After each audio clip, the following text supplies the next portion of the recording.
하나님 말씀 함께 보겠습니다. 오늘 우리에게 주신 하나님 말씀은 마태복음 28장 1절부터 10절 말씀입니다. 마태복음 28장 1절부터 10절 말씀을 제가 봉독하겠습니다. 안식일이 다 지나고 안식 후 첫날이 되려는 새벽에 막달라 마리아와 다른 마리아가 무덤을 보려고 갔더니 큰 지진이 나며 주의 천사가 하늘로부터 내려와 돌을 굴려내고 그 위에 앉았는데 그 형상이 번개 같고 그 옷은 눈같이 희건을 지키던 자들이 그를 무서워하여 떨며 죽은 사람과 같이 되었더라. 천사가 여자들에게 말하여 이르되 너희는 무서워하지 말라. 십자가에 못 박히신 예수를 너희가 찾는 줄을 내가 아노라. 그가 여기 계시지 않고 그가 말씀하시던 대로 살아나셨느니라. 와서 그가 누우셨던 곳을 보라. 또 빨리 가서 그의 제자들에게 이르되 그가 죽은 자 가운데서 살아나셨고 너희보다 먼저 갈릴리로 가시나니 거기서 너희가 배우리라 하라. 보라, 내가 너희에게 일렀느니라 하거늘 그 여자들이 무서움과 큰 기쁨으로 빨리 무덤을 떠나 제자들에게 알리려고 다름질할세.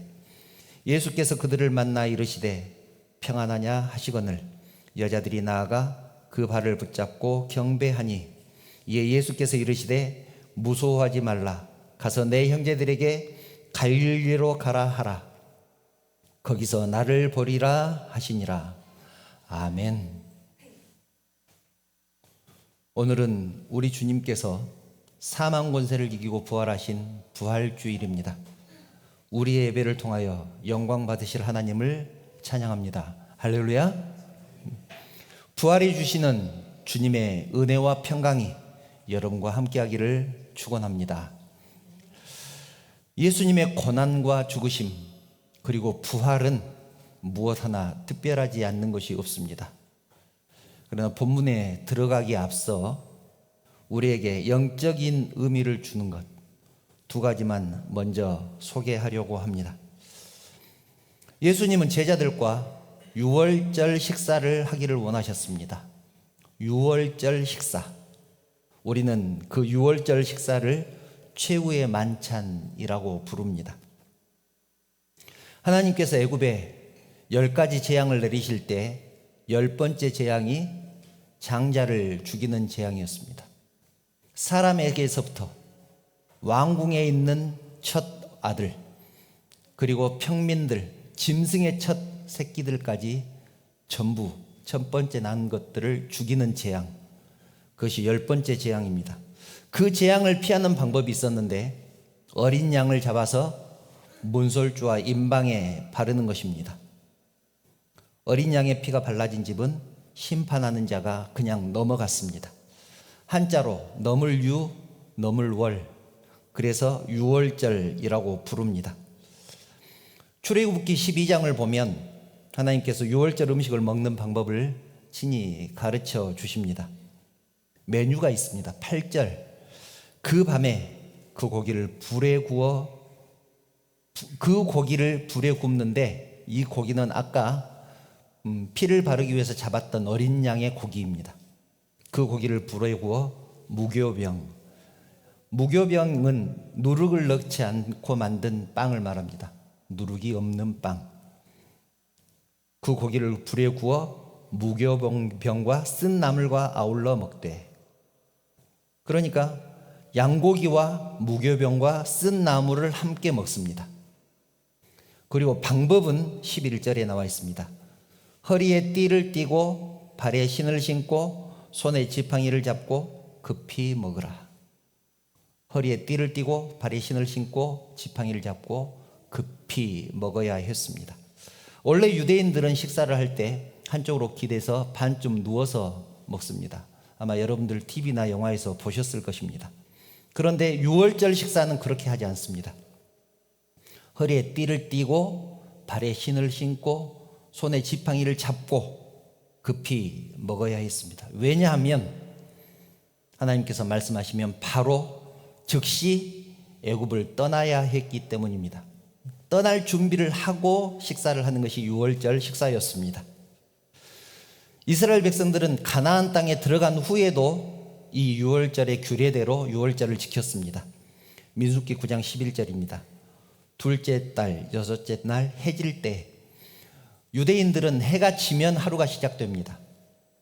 그리고 그 다음 날 해가 질 때까지 하루를 그렇게 계산을 합니다. 그래서 해가 질 때 그것을 지켜서 어린 양의 무교병과 쓴 나물을 아울러 먹을 것이요. 그러니까 가나안 땅에 들어간 후에도 이 방법은 계속 지켰습니다. 그런데 예수님의 유월절 식사는 달랐습니다. 양고기도 없고 쓴 나물도 없고 떡과 포도주만 있었습니다. 떡도 무교병이 아니고 그냥 일반 떡이었습니다. 떡과 포도주로만 하는 식사. 그 이유가 무엇일까요? 예수님이 어린 양이기 때문에, 세상 죄를 지고 가는 어린 양이기 때문에 어린 양을 따로 준비할 필요가 없었던 것입니다. 애굽에서 어린 양의 피로 인하여 장자가 죽는 재앙을 면했던 것처럼 예수님의 십자가의 보혈만이 사망 권세를 이긴다는 사실, 또 우리를 구원한다는 사실 기억하시기 바랍니다. 아멘. 그리고 또 한 가지 우리가 기억해야 될 내용, 구레네 사람 시몬의 이야기입니다. 구레네 사람 시몬. 구레네 사람 시몬은 예수님의 십자가를 대신 지고 간 사람입니다. 마가복음 15장 21절을 보면 그 내용이 이렇게 나와 있습니다. 마침 알렉산더와 루포의 아버지인 구레네 사람 시몬이 시골로부터 와서 지나가는데 그들이 그를 억지로 같이 가게 하여 예수의 십자가를 지우고, 그 이유는 성경에 기록되지 않았지만 병사들이 시몬에게 강제로 억지로 십자가를 지고 가게 합니다. 신학자들은 이렇게 얘기합니다. 아마도 유월절 전에 사형 집행을 해야 되는데 예수님이 힘이 없어 자꾸 넘어져서 시간이 지체되니까 시몬에게 대신 지고 가게 하지 않았나, 그렇게 주장을 합니다. 시몬은 예수님의 십자가를 대신 질 계획이 전혀 없었습니다. 십자가를 대신 져야 되겠다는 생각 자체를 해본 적이 없던 사람입니다. 시골에서 올라와서 우연히 그곳을 지나가고 있었을 뿐입니다. 그랬던 그가 병사들에게 끌려가서 예수님의 십자가를 대신 지고 골고다 언덕까지 올라가게 됩니다. 시몬에게는 아들이 둘이 있었는데 금방 읽은 성경에 알렉산더라는 아들과 루포라는 아들이 있었습니다. 그 중에서 이 루포라는 아들이 훗날 바울의 사역을 아주 열심히 도왔던 것 같습니다. 바울이 이 루포를 얼마나 특별하게 생각을 했냐면 로마서 16장 13절을 보면 이렇게 기록되어 있습니다. 주 안에서 택하심을 입은 루포와 그의 어머니에게 문안하라. 그의 어머니는 곧 내 어머니니라. 바울은 이 루포와 그의 어머니를 주님이 택하신 사람이다, 그렇게 말씀을 합니다. 그리고 루포의 어머니는 곧 내 어머니다. 얼마나 특별하게 생각했으면 그렇게 얘기를 했을까요? 여러분, 우리의 자녀가 신앙생활을 잘하기를 원하시면 주의 일에 힘쓰시기 바랍니다. 우리는 때로는 전혀 마음이 없어도, 때로는 계획이 없어도 억지로 주의 일을 할 때가 있습니다. 계획에도 없고 할 마음도 없었지만, 그러나 억지로라도 순종할 때, 여기서 중요한 것은 억지로라도 순종할 때입니다. 그 축복이 자녀들에게 간다는 사실입니다. 이것은 꼭 기억하시기 바랍니다.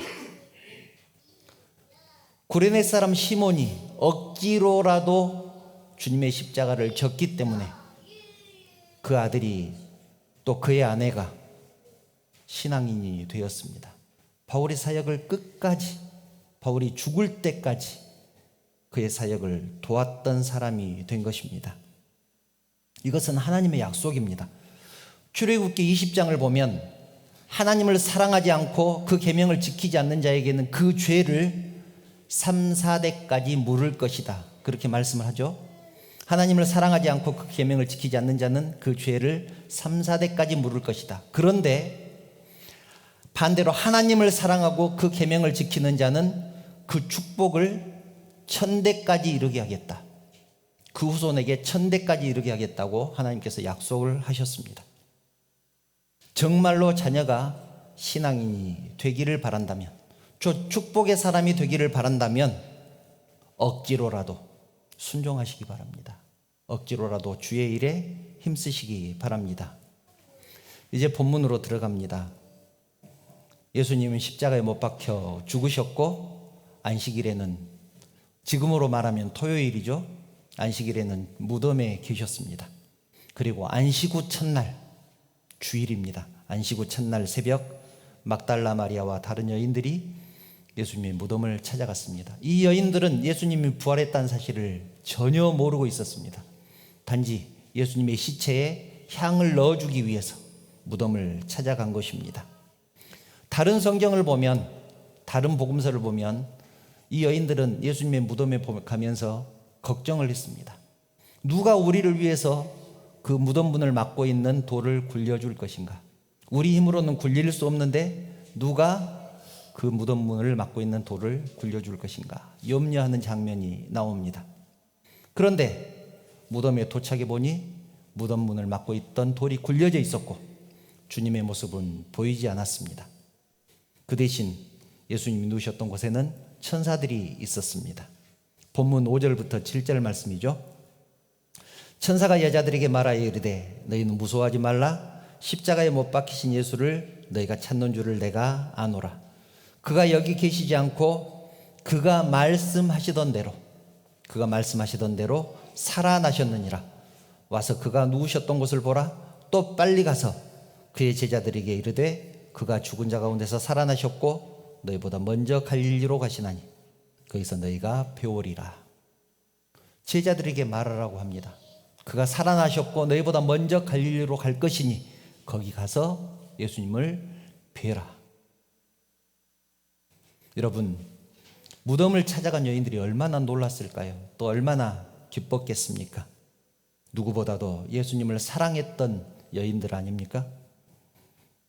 그래서 죄인으로 처형당해서 묻혀있는 예수님의 시신에 향을 바르기 위해서 무덤을 찾아갔던 것입니다. 그런데 예수님의 모습은 보이지 않고 천사들의 말을 듣게 됩니다.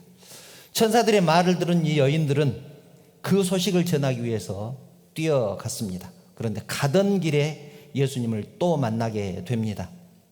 예수님의 발을 붙들고 그 여인들이 경배합니다.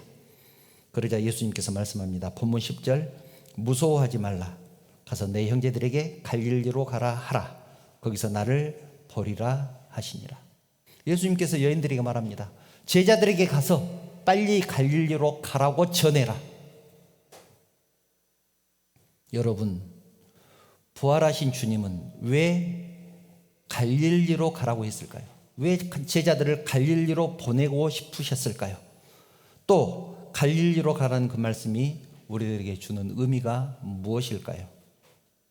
오늘은 그 말씀을 함께 나누려고 합니다. 갈릴리로 가라고 하신 이유 첫 번째는 주님이 거기 계시기 때문입니다. 주님이 거기 계시기 때문입니다. 예수님은 십자가를 지시기 전에 이미 약속하셨습니다.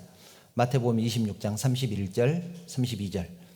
그때 예수께서 제자들에게 이르시되 오늘 밤에 너희가 다 나를 버리리라 기록된 바 내가 목자를 치리니 양의 떼가 흩어지리라 하였느니라. 그러나 내가 살아난 후에 너희보다 먼저 갈릴리로 가리라. 살아난 후에 먼저 갈릴리로 가 계시는 예수님. 예수님이 갈릴리에 계시기 때문에 제자들에게 갈릴리로 가라고 하신 것입니다. 주님이 하신 말씀 중에는 의미 없이 하신 말씀이 하나도 없습니다. 그렇다면 우리도 이 말씀이 무슨 의미를 갖고 있는지, 나에게 왜 이 말씀을 하시는지 집중하며 살아야 되지 않겠습니까? 그런데 우리는 주님의 말씀보다는 이것이 나에게 어떤 유익이 되는가, 나에게 이익은 되는가를 생각을 합니다. 좀 신앙심이 깊은 사람은 어떻게 생각합니까? 이 일이 교회에 유익이 되는가? 사실 이런 생각하는 것만도 정말 대단합니다.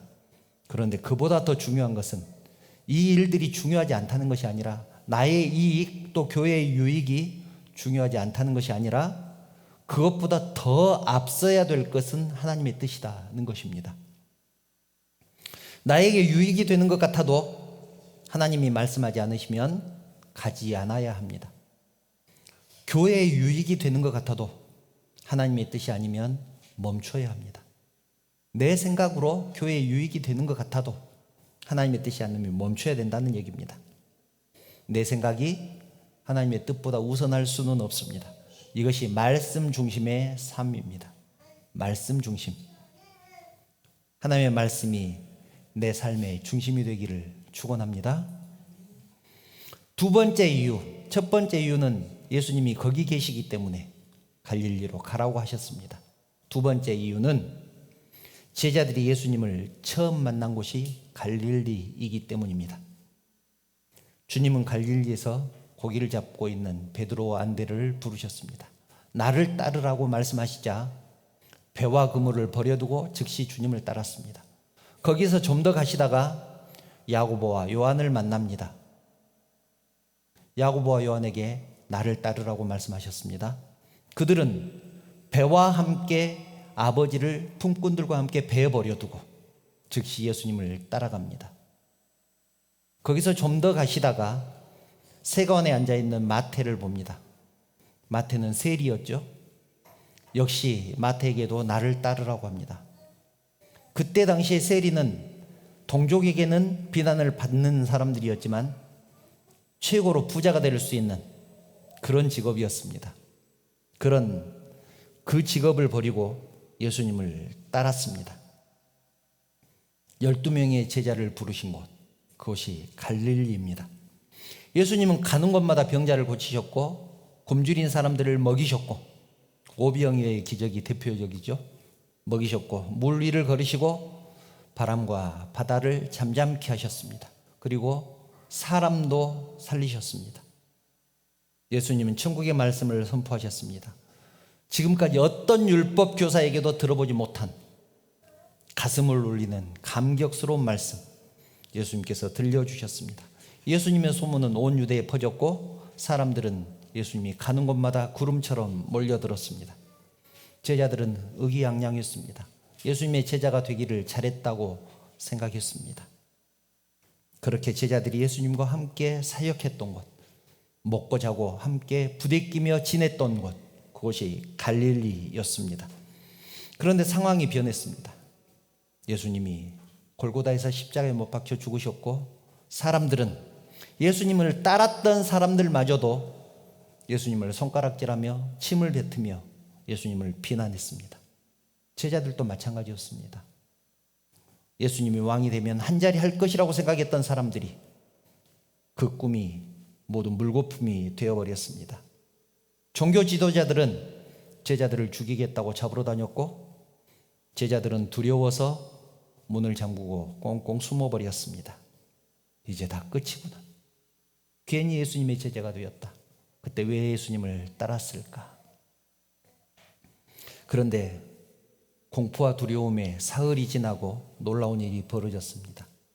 예수님이 부활하셨다는 소문이 들린 것입니다.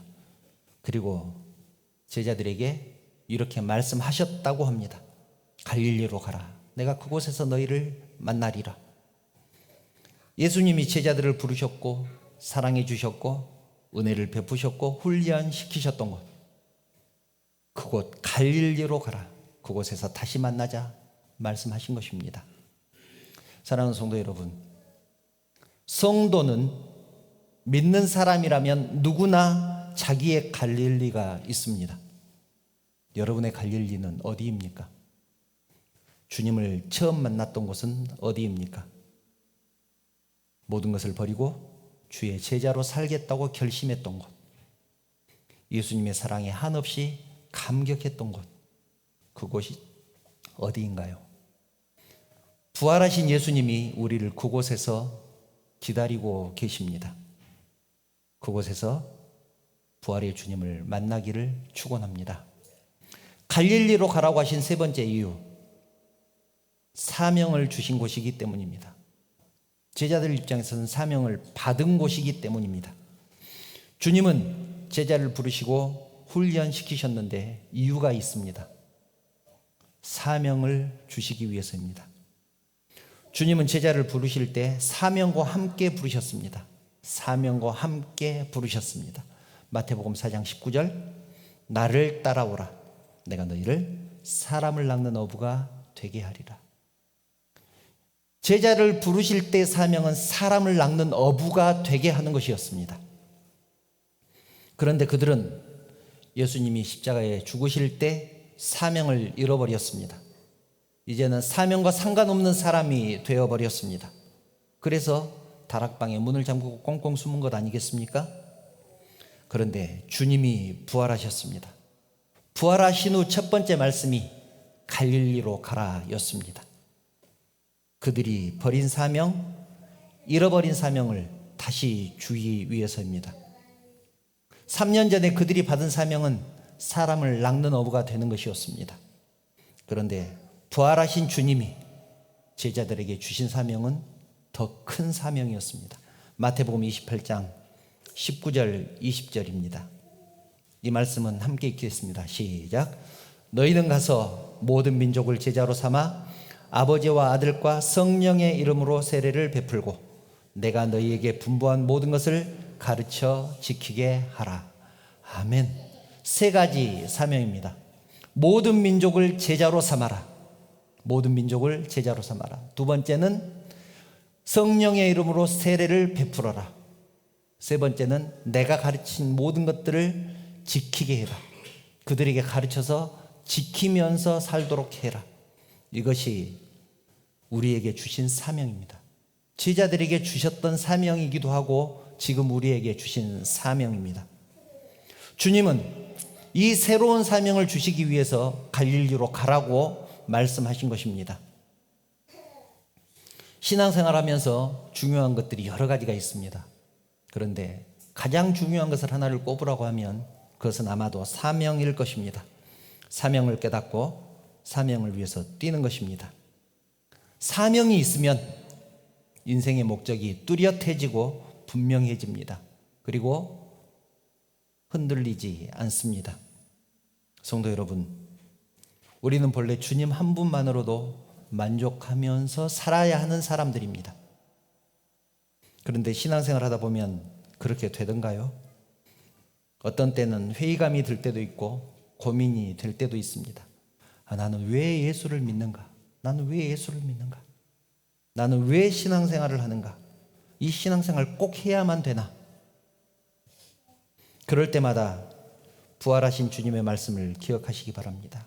갈릴리로 가라. 그곳에서 내가 너를 만나리라. 예수님을 처음 만났던 곳, 은혜를 체험했던 곳, 그곳에서 주님을 만나시기 바랍니다. 이제 결론입니다. 성도 여러분, 여러분의 갈릴리는 어디입니까? 갈릴리는 단순히 장소만을 의미하는 것이 아닙니다.